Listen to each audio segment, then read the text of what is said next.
Experience come from bad experience. Clear ಆಗತ್ತಿರ ಇದು ಮಾತು. ಏನ್ ಬರ್ತರಿ? Success come from experience, experience come from bad experience. ನೀವು ಮೊದಲನೇದ ನಡೆಯೋ ಹೊತ್ತಿನಲ್ಲಿ ಏನಾಗ್ತರಿ? ಹಳ್ಳ ನಡ್ತರಿ. ಹಳ್ಳ ನಟ್ಟ ಹೊತ್ತಿನ ನಮ್ಗೆ ಗೊತ್ತಾಗ್ತರಿ ಅಲ್ಲಿ ಹಳ್ಳದ ನೋಡಿ ಮಾಡಿ ನಡಿಬೇಕು.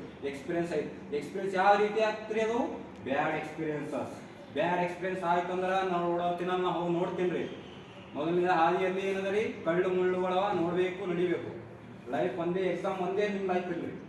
ಎಕ್ಸಾಮ್ನಲ್ಲಿ ಟಾಪ್ ಬರ್ಬೋದು, ಫೇಲ್ಯೂರ್ ಆಗ್ಬೋದು. ಫೇಲ್ಯೂರ್ ಆಗಿರೋದು ಲೈಫ್.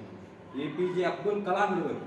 ಫೇಲ್ಯೂರ್ ಎಕ್ಸ್ಪೀರಿಯನ್ಸ್, ಫೇಲ್ ಯಾವಾಗ ಅವನೇ ಮುಂದೆ ಬಂದಾಗ ಲೈಫ್ನಲ್ಲಿ ನಾನು ಫೇಲ್ ಆಗ್ಬಾರ್ದು ಅಂತ ಯೋಚನೆ ಮಾಡಬೇಡ್ರಿ. ಯಾವತ್ತೇ ಕೇಳಿ ನನ್ನ ಬಂದು ನಾಲೆಜ್ ಇದ್ದಿದ್ದು ಬೇರೆ ಬಂದು ಇರ್ಬೋದು. ಇದು ಒಂದೇ ಇರ್ಬೇಕು ನಮ್ಮ ಲೈಫ್ನಲ್ಲಿ. ಏನಿರಬೇಕು? ನಂಬರ್ ನಾಲೆಜ್ ಇದ್ದು ಬೇರೆ ಬರಬೇಕು.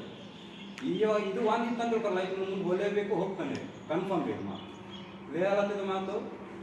ಮನುಷ್ಯನ ಬಂದು ಏನು ಬರಬೇಕು? ಪರ್ಸೆಂಟೇಜ್ ಮುಖ್ಯ ಇಲ್ಲ ಲೈಫ್ನಲ್ಲಿ. ಈಗ ಪರ್ಸೆಂಟೇಜ್ ತಗೋತೀರಿ, ಲೈಫ್ನಲ್ಲಿ ಪರ್ಸೆಂಟೇಜ್ ಮುಖ್ಯ ಇಲ್ಲ. ನಾಲೆಜ್ ತೊಗೊಂಡವ್ರಿ. ನಾವು ಕುಳ್ಳತ್ತಿದ್ದೇವೆ, ನಾಲೆಜ್ ತೊಗೊಂಡವ್ರಿ. ಹೊಸ ಮಂದಿ ಲೆಕ್ಚರ್ ಬಂದು ತೊಗೊಳ್ಳೇಬೇಕಿದ್ದು ಏನು? ನಾಲೆಜ್. ಮೇನ್ ಇಂಪಾರ್ಟೆಂಟ್ ಇದೆ ಇದು ನಾಲೆಜ್. ನಾಲೆಜ್ ತೊಗೊಂಡವ್ರಿಗೆ ಪರ್ಸೆಂಟೇಜ್ ಅದ, ಹೊಸ ಮಂದಿ ಬಂದು ನಾಲೆಜ್ ಇಲ್ಲ. ಕಾರಣ ಏನು? ನೀವೇ ಕಾರಣ ಇಲ್ಲ. ನಾವು ನಾಲೆಜ್ ಕುಳ್ಳತ್ತಿದ್ದೇವೆ, ನೀವು ನಾಲೆಜ್ ತೊಗೊಳಕ್ಕ ಎಕ್ಸ್ಪೆಕ್ಟೇಷನ್ ಮಾಡೋದು. ಏನು ಮಾಡತ್ತೀರಿ? ನಾವು ಬುಕ್ ಹೇಳ್ತೇವೆ ರೀ. ಬುಕ್ ಓದೋರು ಏನು ಮಾಡ್ತೀರಿ? ನೋಟ್ಸ್ ಕೊಡ್ರಿ ಅಂತ. ಲೆಕ್ಚರ್ಸ್ಗಳು ಯಾವ ರೀತಿಯಾಗಿ ಮೇಂಟೈನ್ ನೀವು ಮಾಡಬೇಕು ಗೊತ್ತದ ರೀ. ನಾ 2 ಚಾಪ್ಟರ್ ಹೇಳತ್ತೀನಿ ಅಂತ ತಿಳ್ಕೊರಿ. ಆ ಚಾಪ್ಟರ್ದಾಗ ಕ್ವಶನ್ಗಳು ಈ ರೀತಿಯಾಗಿ ಕೇಳಬೇಕು. ನಾನು ನಾಳೆ ದಿನ ಪ್ರಿಪ್ರೇಷನ್ ಮಾಡಬೇಕು. ನಾವು ಏನು ಮಾಡ್ತೀವಿ ರೀ? ನೀವು ಮೈಗಳಾದ್ರೆ ನಾವು ಮೈಗಳೇ. ಕ್ಲಿಯರ್ ಅದ ಇದು ಮಾತು. ನೀವು ಮೈಗಳಾದಂದ್ರೆ ನಾವು ಮೈಗಳೇ. ಆದ ಕಾರಣ ಒಂದು ಚಾಪ್ಟರ್ ನಾ ಹೇಳತ್ತೀನಿ ಅಂದ್ರೆ ಏನು ಮಾಡ್ಬೇಕು? ಅದಕ್ಕೆ ಸ್ಟ್ರಕ್ ಮಾಡ್ಬೇಕ್ರಿ ನೀವು. ನಾವು ಸ್ಟ್ರಕ್ ನೀವು ಮಾಡ್ಬೇಕು. ನಮಗೆ ನೀವು ಸ್ಟ್ರಕ್ ಮಾಡಿದ್ರೆ ನಾಳಿನ ದಿನ ನಾ ಪ್ರಿಪ್ರೇಷನ್ ಮಾಡ್ಬೇಕು. ನೀವು ಸ್ಟ್ರಕ್ ಮಾಡೋದಿಲ್ಲ ಅಂದ್ರೆ ನಾ ಏನು ಮಾಡ್ತೀನಿ?